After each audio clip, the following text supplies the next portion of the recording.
Good morning, students.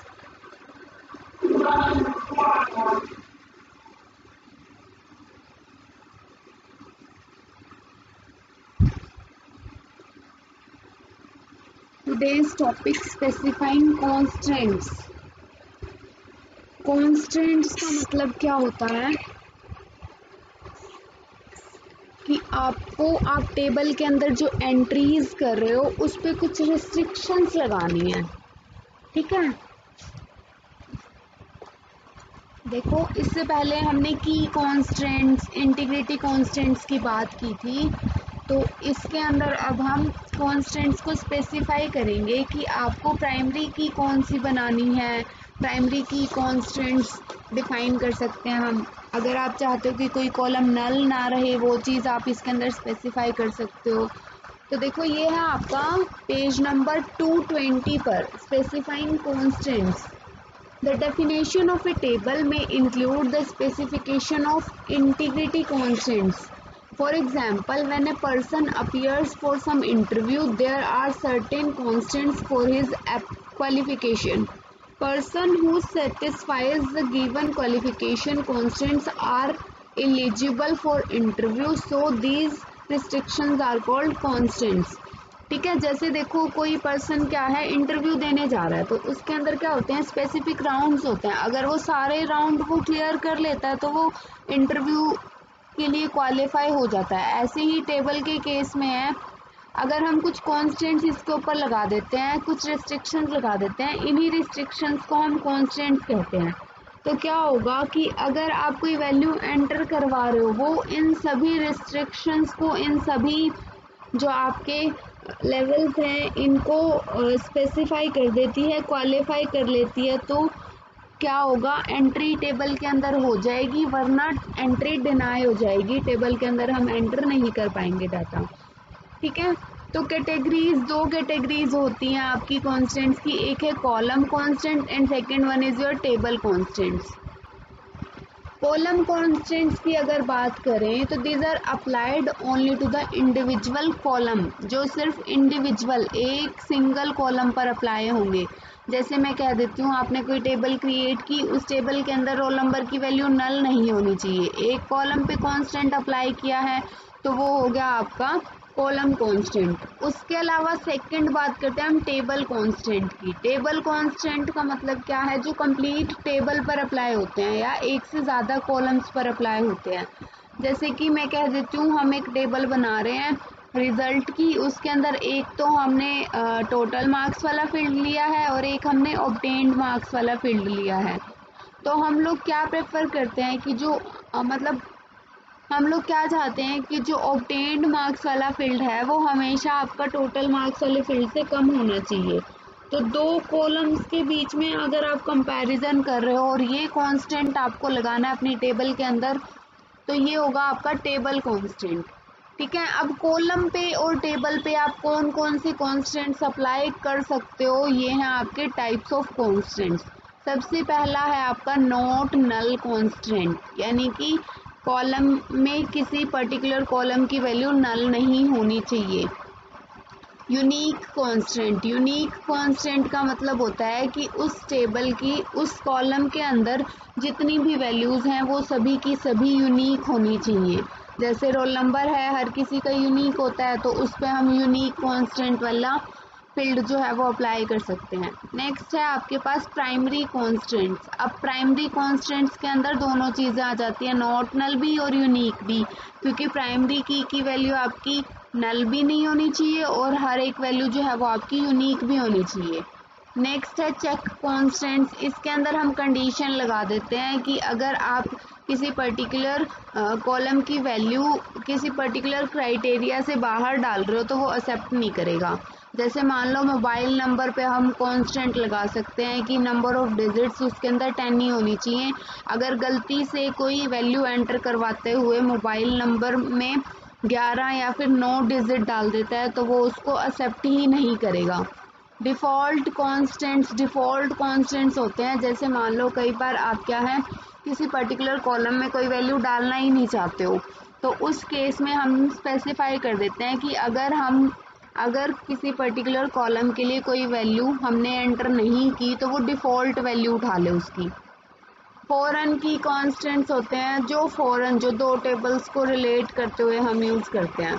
अब start करते हैं सबसे पहले नॉट नल कॉन्स्टेंट से। जैसे आपने कोई टेबल क्रिएट की और आप चाहते हो कि किसी पर्टिकुलर कॉलम की वैल्यू नल नहीं, क्या हुआ, समझ में आ रहा है सबको?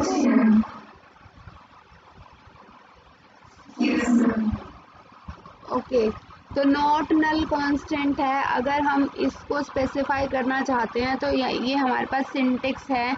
जैसे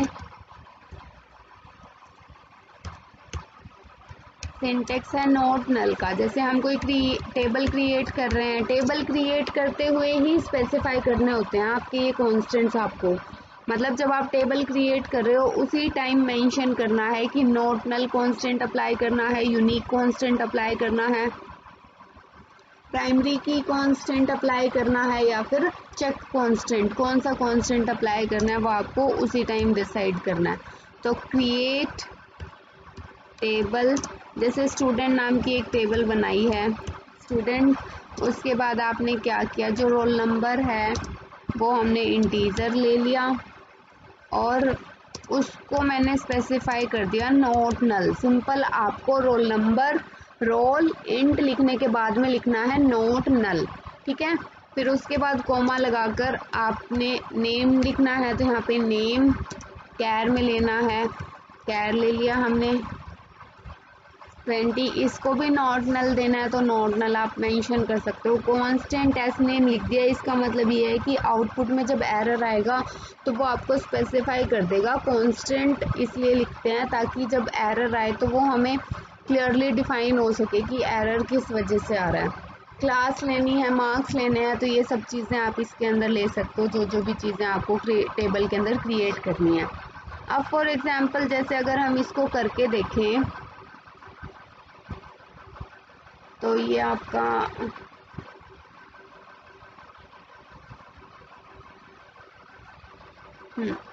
ये देखो ये आपका ओपन है। यहाँ हम क्या करते हैं, सबसे पहले एक टेबल क्रिएट कर लेते हैं, ठीक है।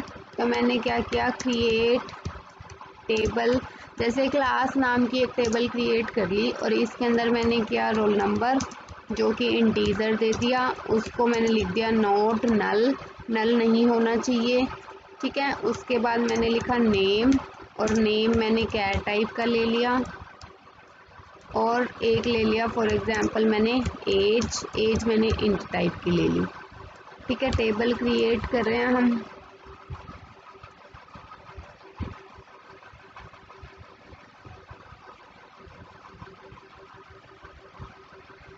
ये आपकी टेबल क्रिएट हो गई, ठीक है। अब हमें वैल्यूज़ इंसर्ट करवानी है।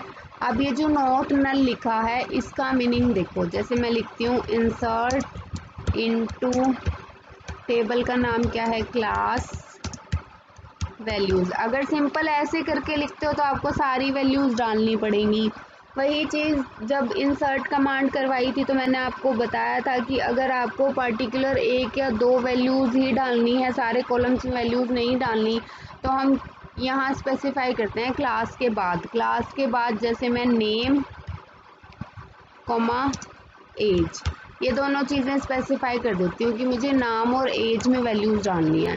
नाम में जैसे मैंने डाल दिया रोहन और एज में जैसे मैंने डाल दी 18, ठीक है। तो जब आप इस कमांड को एग्जीक्यूट करोगे, रन, तो देखो एरर आया आपके पास, can not insert null into, ये वर्क स्पेस का नाम है, ये आपका टेबल का नाम है और ये आपका कॉलम का नाम है कि जो रोल नंबर है, जो रोल आपने कॉलम बनाया है उसके अंदर जो है आपकी नल वैल्यू नहीं होनी चाहिए, ठीक है। और अगर इसकी बजाय मैं नाम की जगह रोल नंबर और एज की वैल्यू डाल देती हूँ, मैंने यहाँ लिख दिया 1, और अब अगर आप इस कमांड को एग्जीक्यूट करोगे तो ये क्या है, देखो आपकी रन हो गई 1 रो इंसर्टेड, एक रो आपकी इंसर्ट हो गई। अगर आपको देखनी है तो कौन सी कमांड लगाते हैं हम, सेलेक्ट स्टार फ्रॉम क्लास। ठीक है, जब इसको रन करेंगे तो ये आपकी आउटपुट आ गई, रोल नंबर की वैल्यू 1 आ गई, नाम में हमने कुछ नहीं डाला तो नाम की वैल्यू आपकी ब्लैंक आ गई, एज में हमने 18 डाली थी तो एज आपकी 18 आ गई। ठीक है, क्लियर है सबको? ओके, तो नेक्स्ट कांस्टेंट है आपका यूनिक कांस्टेंट। ठीक है, नेक्स्ट कांस्टेंट क्या है हमारा, यूनिक कांस्टेंट। अब यूनिक कांस्टेंट क्या करेगा, यूनिक वैल्यूज लेगा। यूनिक इन द सेंस, मान लो रोल नंबर की वैल्यू आपने टेबल के अंदर 1 2 3 4 5 6 तक डाली हुई है। अब मान लो अगर आप नेक्स्ट एंट्री कर रहे हो और इनमें से कोई वैल्यू आप रिपीट करते हो, जैसे रोल नंबर 2 फिर से डाल रहे हो, तो वो क्या होगा, एरर आ जाएगा, क्योंकि हम जो है रोल नंबर में सिर्फ यूनिक वैल्यूज ही एक्सपेक्ट कर रहे हैं। ठीक है, तो ये देखो ये किस तरह से होगा आपका। यहाँ पर अभी फिलहाल हमने जो क्लास नाम की टेबल बनाई थी, हम क्या करते हैं उस टेबल को ड्रॉप कर देते हैं। ठीक है, ड्रॉप टेबल क्लास।